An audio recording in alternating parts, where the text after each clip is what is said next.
Hello বন্ধুরা, আমি পরের পাতাটা নিয়ে আবার চলে এসেছি। দেখো, এটা হচ্ছে তোমাদের 2 নম্বর পাতা। সেখানে কি আছে দেখি। সেখানে আছে বিভিন্ন রং ফিল করতে হবে। দেখো তোমাদের কি কি রং করতে হবে। দেখো তোমাদের কাছে তো মোম রং আছেই।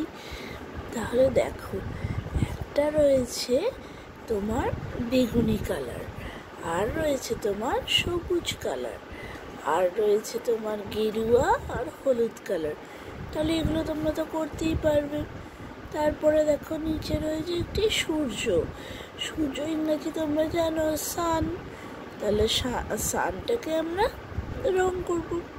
তারপরে রয়েছে মেঘ। মেঘের ইংরাজি তোমরা জানো তো ক্লাউড। তারপরে ক্লাউডটাকে রং করব। তারপরে রয়েছে দুটো কলা। তোমরা তো কলা খেতে ভালোই বাসো। আর কলা ইংরাজি কি বলো তো? ব্যানানা। তাহলে ব্যানানাগুলোকে রং করব। তারপরে রয়েছে একটি পাতা। তাহলে পাতাটিকেও রং করব। আর পাতা ইংরেজি তোমরা জানোই নিশ্চয়ই। তাহলে আমরা এটা আজকে করব।